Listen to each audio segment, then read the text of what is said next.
안녕하세요. 반갑습니다.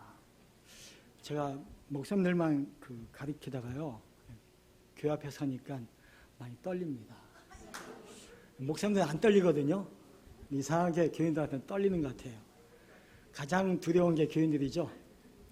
제가 목회할 때는 안 떨었는데 여기 서니까 많이 떨립니다. 기도하시겠습니다. 하나님 사랑합니다. 귀한 교회에 보내주셨습니다. 은혜 더하시고 말씀하시고 성령으로 인도하여 주시옵소서. 예수 이름 받들어 기도합니다. 아멘.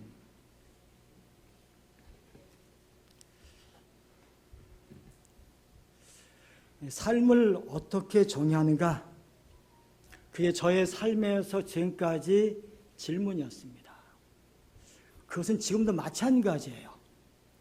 날마다 질문하거든요. 내가 오늘 어떻게 살 것인가? 내가 오늘 무엇 하며 살 것인가? 어떻게 살아 하나님께 영광 돌릴 것인가? 끝없는 질문합니다.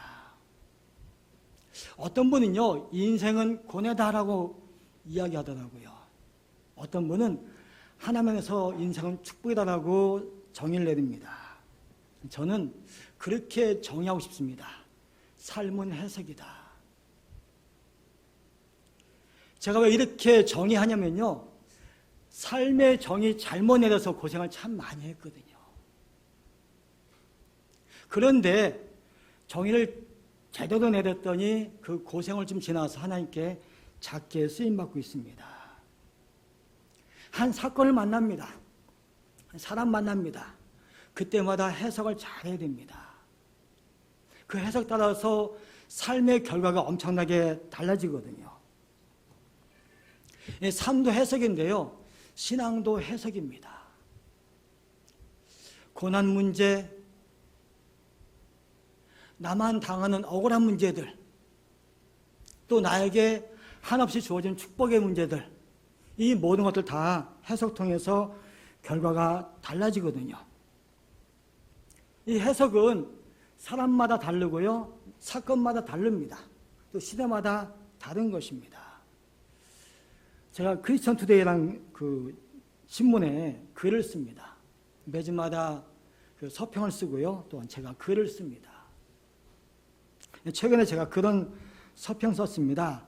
말이 칼이 될 때. 그 책에 보면은 혐오 표현이라는 단어가 나옵니다. 혐오 표현. 들어봤죠? 제가 그 책 보면서, 이것이 상당히 심각하구나. 우리 이 땅에서 엄청나게 심각한 단어인 것을 깨달았습니다. 근데 생각해 봤거든요. 어릴 때 혐오 표현이 있었는가? 없었던 것 같아요. 10년 전에도 거의 없었던 것 같습니다. 그런데 갑자기 등장했습니다. 시대가 달라졌거든요. 다시 말해서 여성을 대하는 남자의 태도, 장애인 대하는 비장애인의 태도, 이주민 대하는 국내인의 태도가 다르다는 것입니다. 지금 해석을 잘해야지만이 그들을 존중하고 함께 공존할 수 있는데, 잘못하면은요, 그들은 인격의 모독과 손상을 당하고 그들 삶의 치명적인 문제가 된다고 그분이 이야기합니다. 다시 말해서 시대에 따라서 해석은 달라지는 것입니다. 저는 정도전 좋아합니다. 왜냐면은 조선을 이상사회에 가꾸려고 노력했잖아요. 그런데 제가 정도전을 책을 보다가 그런 생각을 했습니다. 정도전은 저는 좋아하는데 내 친구는 싫어할 수 있겠다. 또 하나요, 고려는 싫어했습니다. 조선은 좋아했습니다. 태조 이성계는 좋아했거든요. 그런데 태종 이방원은 싫어했습니다. 사람마다 해석이 다른 거예요. 지금 다양성 시대잖아요. 다름이 중요한 가치 시대입니다. 다시 말해서 해석이 엄청 중요하죠. 내가 사건 만날 때, 사람 만날 때, 뉴스 볼 때 다 해석을 잘해야 되는 시대에 살고 있습니다. 정도전이 처음에 출발 참 잘했습니다. 그런데요, 문제가 생겼습니다. 이방원과 부딪혔거든요. 북벌 정책 때문에 부딪혔습니다. 되게 군사훈련 하잖아요. 군설을 하는데 이방원이 안 나오는 거예요. 그래서 생각했습니다. 이방원의 부하를 골탕 먹이겠다. 그래서 훈련 불참한 대가로 이방원의 부하를 50대 곤장을 때렸습니다.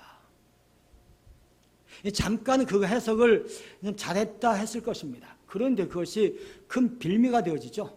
이방원이 어느 날 정도전의 부하는 박이를 부릅니다. 혼자 오라고 부릅니다. 박이가 그때 군사권을 다 갖고 있었거든요. 함께 가야 되는데 혼자 갔어요. 해석을 잘못한 것이죠. 이방원은 괜찮을 거야. 나 사람 좋을 거야. 나 해코지하지 않겠지. 나 문제 없을 거야. 해석 잘못했더니요. 그가 목베어 죽임 당합니다. 결국 정두전도 그가 이방원에게 죽임을 당하는 것입니다. 해석을 잘못해서 이방원 시대가 열리고요. 해석을 잘해서 이방원 시대가 열리고요. 해석을 잘못해서 정두전 시대가 닫힌 것입니다. 요즘 한국과 일본이 사이가 좋지 않죠. 근본 해석이 다른 것이죠. 일본이 보기에는 우리는 한일협정으로 모든 것은 다 보상했다, 끝났다. 그렇게 해석합니다. 근데 한국은요, 아니다. 국가의 그 모든 보상은 끝났는데 개인은 끝나지 않았다. 그 해석 차이에서 이런 결과가 왔던 것입니다. 성경이 다윗과 골리앗도 마찬가지입니다. 골리앗은 다윗 보기에 아무것도 아니니까 쟤 뭐 한 주먹도 안 돼. 제가 나아오네. 한번 해봐. 그렇게 안이하게 해석했습니다. 다윗은요, 그게 아니었거든. 내가 쟤를 죽여야 되기 때문에 죽여야 이 나라가 안전하니까 최선 다해서 나아갑니다. 그리고 하지 않던 기도까지 하는 거예요. 평상시 잘 말하지 않던 하나님, 내가 만군의 여호와 이름에 나가겠다고 그 선포하고 나가는 것입니다. 아무것도 아니라고 해석했던 골리앗이 패배했잖아요. 하나님 의지했던 다윗이 승리했던 것입니다. 이 한 사건 해석이 그렇게 중요한 것입니다. 저는 작은 것에 대해서 상당히 소중히 여깁니다. 여러분 어떤지 모르겠습니다. 저는 작은 것을 무시했다가 큰 코 몇 번 다친 적이 있거든요. 전 지금도 1분도 사실 소중히 여깁니다. 1시간 엄청 귀하게 여깁니다. 사람 만나는 거 엄청나게 소중히 여깁니다. 왜냐면요, 사람 따라서 인생이 달라지더라고요. 제가 지금도 책을 내고 글을 쓰고 있는데요. 그때마다 항상 중요한 것이 사람이었습니다. 그 스쳐갔던 인연이 도움이 되고요. 나랑 별 얘기 안 했는데 그가 나에게 기회를 주더라고요. 그 작은 것 아무것도 아닙니다. 그냥 흘려보낼 수 있거든요. 그게 중요했습니다. 오늘 우리가 1시간 예배드립니다. 제가 지금까지 살면서 가장 소중하게 생각하는 것이 예배입니다. 저는 그 경험 많거든요. 예배 1시간 통해서 인생이 많이 바뀌었습니다. 그 예배 1시간이 저의 생각 바꿔줬습니다. 이 짧은 1시간이 저의 삶의 모든 방향을 정확히 설정해 주었습니다. 이 짧은 1시간이 저에게 글을 쓰고 책을 쓰는 그걸로 인도했거든요. 제가 지금은 배가 나오고 아주 건강합니다. 옛날에는요, 진짜 말랐어요. 30몇 킬로. 제가 목요일 날 이번 주에 광주 갔다 왔습니다. 원래 제가 광주를 가기로 했는데 못 가게 생겼거든요. 원래 부산 들렸다가 광주 가기로 했다가 못 가서 부산은 취소하고 광주 다녀왔습니다. 그분도 이제 40몇 킬로 나가십니다. 제가 왜 갔냐면은 옛날 저의 모습 생각나서 갔던 거예요. 건강하지 못하니까 제가 먼저 찾아가야 되잖아요. 그래서 갔다 왔습니다. 그 작은 인연 때문에 그분이 저에게 조금 더 신경 써준 것을 제가 봅니다. 이 작은 것이요, 그냥 흘러가는 게 아니야. 그 순간순간이 인생을 결정합니다. 내 앞길을 인도하는 거예요. 이끄는 것입니다. 이 작은 예배가, 이 1시간 예배가요, 인생을 어떻게 바꿀지 몰라요. 제가요, 공부를 했는데 50세 때, 50세 말에요, 제가 기도원을 갔습니다. 예배를 드리는 거죠. 하나님, 제가 앞으로 어떻게 살아야 되겠습니까? 고민이 많이 됐거든요. 기도하다가 그런 생각을 하게 되어집니다. 야, 내가 지금까지 다 해봤는데 안 해본 게 딱 하나 있다. 인문학책을 난 안 읽어봤다. 그거 한번 읽어보자. 그리고 그 1시간 예배 통해서 제가 결단합니다. 어떤 결단을 하냐면요. 내가 10년간 인문학책을 봐야 되겠다. 결단했습니다. 좀 멍청하죠, 그렇죠? 다 신학책을 보는 시대에 제가 인문학책 보겠다고 목사가 책을 보는 순간부터 다 반대합니다. 우리 아내 반대, 아들 반대, 친구 반대, 어머니 반대 다 반대하는 거예요. 그런데 제가 밀어붙였습니다. 이유는 딱 하나죠. 그 1시간 통해서 그 예배 속에서 나에게 강력하게 말씀하신 주님을 내가 기억하기 때문에 그냥 밀고 나갔던 거예요. 그랬더니 10년 지나니까요. 인문학 시대가 왔잖아요. 제가 설교는 인문학이다. 택내고 하나님께 많이 쓰임받고 있습니다. 한번 크리스찬 투데이 국장이 보자는 거예요. 왜 제가 글을 쓰고 있었거든요. 하는 말이 인문학 서평을 쓰고 싶은데 목사들이 써야 되는데 쓸 데가 없다는 거예요. 저한테까지 왔던 거죠. 제가 그렇게 제안했습니다. 저도 할 수 있는데 우리 회원까지 확대하자. 그래서 지금 너댓 명이 인문학 서평을 쓰고 있습니다. 반응이 참 좋아요. 10년 공부했잖아요. 10년 공부가 아니잖아요. 그 1시간 예배가 저를 바꿔준 거예요.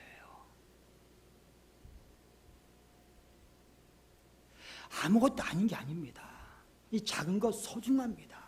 이 예배가 어떻게 밝힐지 몰라요. 내 인생이 어떻게 할지 전혀 모르는 것입니다. 문제는요, 여기서 하나님 만나야 되고 음성 들어야 됩니다. 안 들으면 소용없어요. 또 하나, 내 결단을 끝까지 가야 됩니다. 제가 기도원 갔다 와서 그렇게 이야기했습니다. 저는 아들 한 명 있거든요. 아내하고 아들한테 내가 지금부터 10년 공부하겠다. 각자 먹고 산다. 제가 어떻게 할 수 없잖아요. 공부하려면요, 이게 안 돼요. 그게 안 되니까 제가 책임 못 지잖아요. 10년 동안 각자 먹고 살았습니다. 용케도. 제가 저희 아들한테 그런 말 합니다. 내가 하나 물려줄 게 있다. 아빠가 인생은 다 주겠다. 제가 책 100권 쓸 목표가 하고 있거든요. 지금 한 달에 한 권씩 씁니다. 그 1시간 예배가 저를 지금까지 이끌어온 겁니다.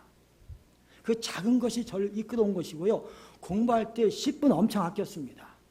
하루에 10시간씩, 12시간씩, 15시간씩 공부했거든요. 다 미쳤다고 그랬죠. 여러분, 미쳐야 됩니다. 누구한테? 예배에. 하나님께 미치면요, 답이 나오더라고요. 저 답이 없는 인생이었습니다. 제 스스로 답이 없었거든요. 하는 것마다 안 되니까요. 막히니까. 고민만 되어지니까요. 그 모든 것을 잠깐 그 1시간이 저를 확 바꿔줬습니다. 그 결단이 저를 10년 살았고요. 11년째 꾸준히 공부하고 있습니다. 다시 말해서 작은 것이 큰 것 만들잖아요. 욥기에 그런 말씀 있죠. 시작은 미약하였으나 나중은 창대하다. 이 1시간, 미약한 1시간이요. 창대케 만드는 것입니다. 잘 모르시겠지만 제가 요즘에 핫한 목사입니다. 안 믿어지시죠? 진짜예요. 제가 요즘 강의도 많이 나갑니다. 저희 카페에 계속 사람들이 가입하고 있고요. 만나자는 분이 엄청 많습니다. 그리고 모임에 와달라고 하는 분들 꽤 많고요. 강의도 계속 많이 나갑니다. 이번 달도 3번이나 있거든요. 제가 주중에 4번 강의하거든요. 4번. 월화 목금을 또 강의하고요. 그 밖에도 계속 강의를 나갑니다. 왜 그렇습니까? 작은 것에 소중히 여겼더니, 하나님과 예배를 소중히 여겼더니 인생이 확 바뀐 거예요. 그렇게 투덜대는 저희 아내가 지금 엄청 좋아합니다. 좋아할 수밖에 없죠. 뭘 계속 갖다 주잖아요, 제가. 너무 좋아합니다. 10년의 그 짧은 기간입니다. 짧은 기간. 그냥 어떻게 하면 훅 10년 지나가더라고요. 그 짧은 기간에 한번 인생 걸었더니요, 확 바뀌는 것입니다.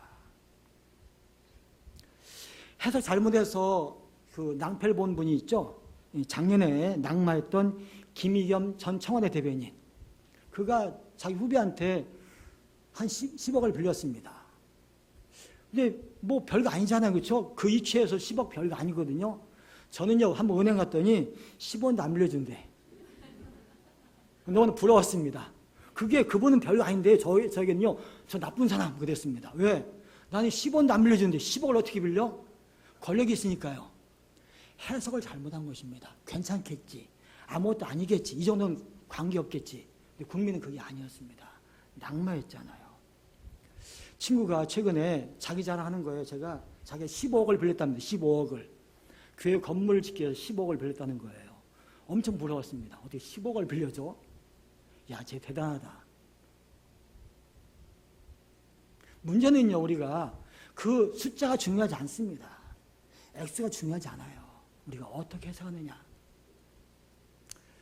저는 우리 목사님들한테 자주 그 말 합니다. 습관이 중요하다. 최근에 제가 그런 책 봤거든요. 아주 작은 습관의 힘. 그 책에서 그렇게 나옵니다. 습관은 복리로 작용한다.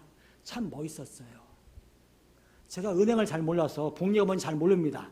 좀 큰 것 같아. 큰 도움 된다는 거잖아요. 이 작은 습관이요, 큰 도움 된다는 것입니다. 그 책 제목이 그거거든요. 아주 작은 습관의 힘. 지금도 잘 팔립니다. 이 작은 거 소중합니다. 작은 습관 소중합니다.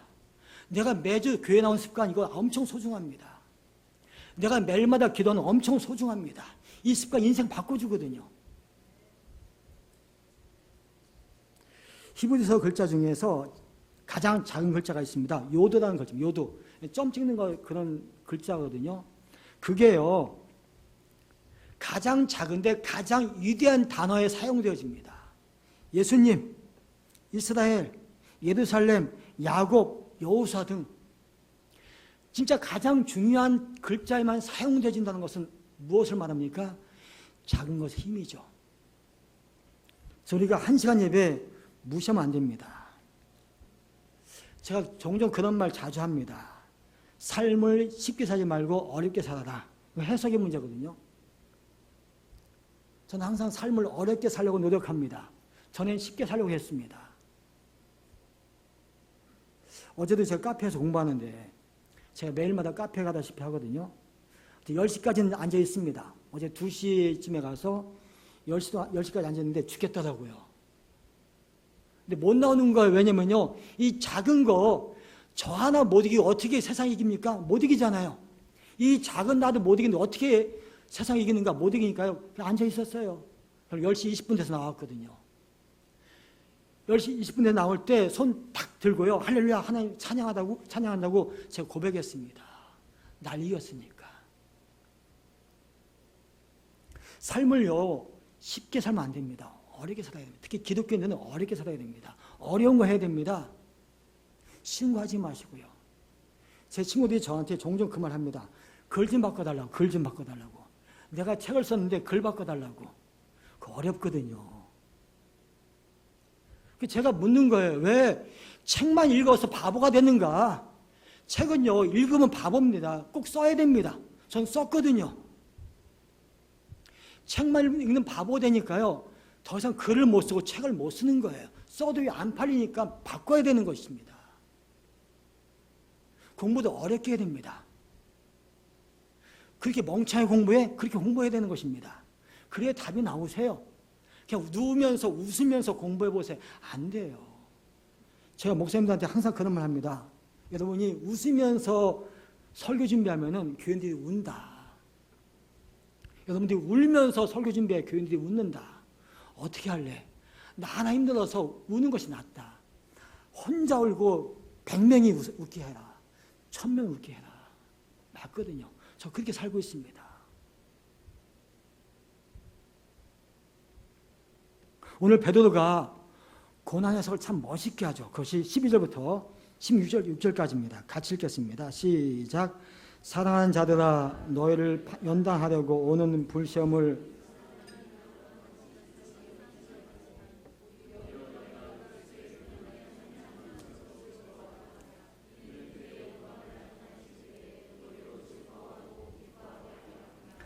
너희가 그리스도의 이름으로 치욕을 당하면 복 있는 자로다.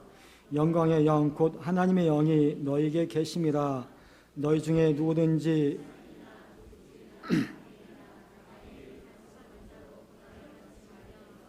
만일 그리스도인으로 고난을 받으면 부끄러워하지 말고 도리어 그 이름으로 하나님께 영광을 돌리라. 아멘. 베드로가요 해석을 멋지게 합니다. 자기 생각을 하지 않고 하나님 생각으로 해석을 합니다. 해석은요 내 생각 갖고 하면 안 됩니다. 하나님의 생각, 인간적이지 않고 영적인 생각으로 해석을 해야 되는 것입니다. 인간 중심이 아니라 하나님 중심으로 해석을 해야 되는 것입니다. 해석의 중요성 말할 때 제가 항상 하는 말이 있습니다. 이기는 기회다. 여러분, 어떤 분이 이기를 당하면은 좌절합니다. 그리고 포기해요. 그런데 어떤 분은 이기를 당하면요, 내가 반드시 극복하겠다고 기회를 포착하기 위해서 노력합니다. 그게 중요합니다. 다 누구에게나 이기가 옵니다. 문제는요, 이기가 중요한 것이 아니라 내가 어떻게 해석하냐가 중요하다는 것이죠. 14절 보니까요, 이것도 해석의 문제거든요. 뭐라고 합니까? 너희가 그리스도의 이름으로 치욕을 당하면 복 있는 자로다. 멋있잖아요. 너희가 치욕당했는데 내가 해석하기를 그 복 있다. 그 멋진 것이다. 아름다운 것이다. 이 선한 목적이 참 아름답더라고요.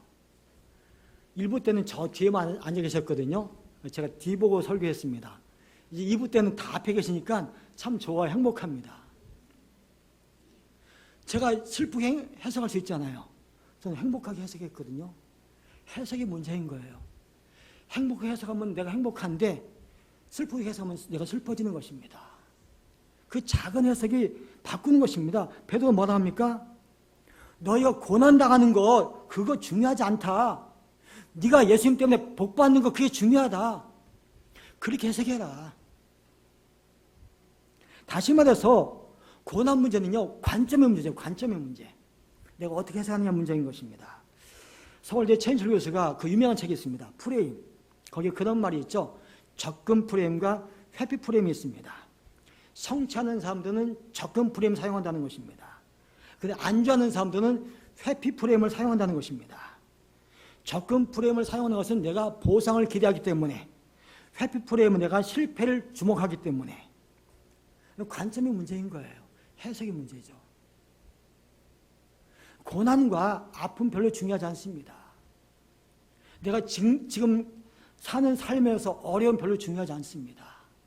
내가 하나님 관점에서 어떻게 바라보는가, 그것이 어떻게 보상으로 주어지는가, 어떤 결과가 나오는가, 이게 중요하다는 것입니다. 오늘 베드로가 접근 프레임으로 해석하잖아요. 제가 그래서 베드로 좋아합니다. 우리가 왜 하나님 사랑합니까? 우리가 하나님께 나에게 접근 프레임으로 해석하게 하시거든요. 나에게 사랑의 프레임으로 해석하게 하십니다. 나에게 믿음의 프레임으로 해석하게 하시거든요. 그래서 하나님 믿는 것입니다. 여러분, 제가 저희 아들한테 항상 하는 말이 있습니다. 절대 다른 거 다 놓쳐도 하나님은 놓치지 마라. 여기에 다 답이 있다. 네 인생의 모든 고민 다 여기서 풀 수 있다. 네 앞길 여기서 다 풀 수 있다. 항상 제가 그 얘기합니다. 다시 말해서 하나님 중심으로 베드로가 해석하잖아요.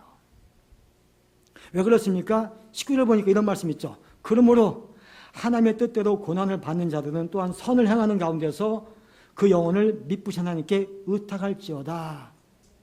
왜 그렇게 해석하는가? 하나님께서 함께 해주시니까. 우리가요 회피해보세요. 하나님께서 함께하지 않습니다. 접근하니까 함께 해주는 것입니다. 다시 말해서 신앙생활은 무엇이다? 하나님께 함께하겠다는 그 프레임 가지고 해석 가지고 그 관점 가지고 사는 것이라는 것입니다. 그게 신앙생활이에요.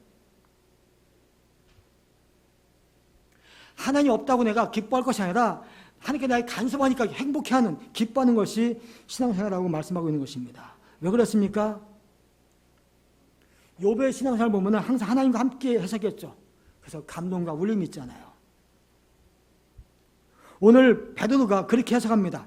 12절 보니까 사랑하는 자들아 너를 연단하고 오는 불시험을 이상히 일 당하는 것처럼 여기지 말고 오히려 너희가 그리스도의 고난에 참여하면서도 즐거워하라. 이는 그 영광을 나타낼 때 너희도 즐거워하고 기뻐하게 하려 합니다. 하나님이 고난 주시는 것은요, 내게 문제 주신 것은 어떻게 하기 위해서요? 하나님과 함께 기뻐하고 즐거워하기 위해서. 여기 하나님의 계획이 있어요. 이걸 보는 게 신앙입니다. 이렇게 해석하는 것이 신앙이라는 것이죠. 우리가 해석을 잘못하면요, 내가 손깍지를 받습니다. 해석 잘하면 울림과 감동을 주는 것입니다. 문제는 기준이 중요합니다. 기준이 중요하죠. 하나님 말씀. 어떤 분이 저에게 그런 말 합니다.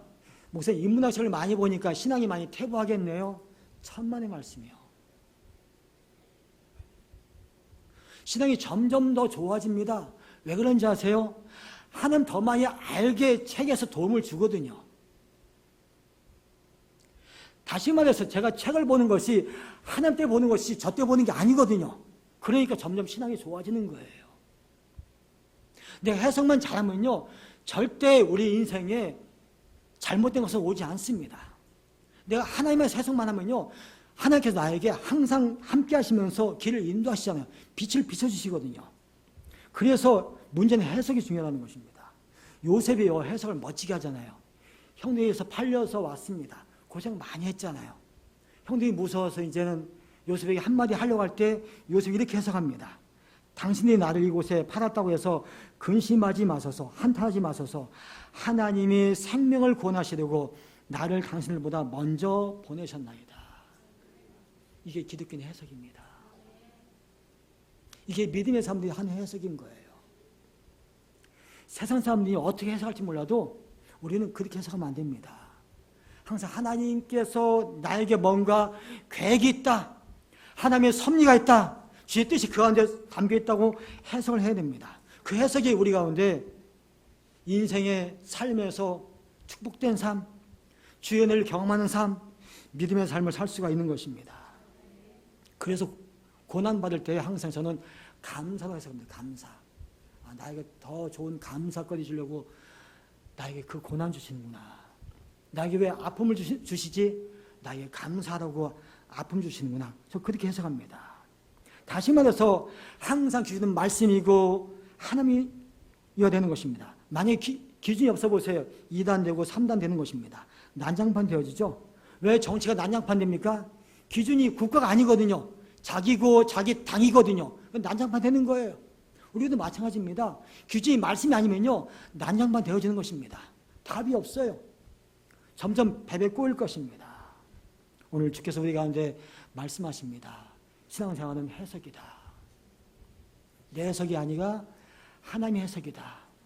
내 관점이 아니라 하나님의 관점이다. 세상 지식이나 말이 아니라 하나님 말씀이다.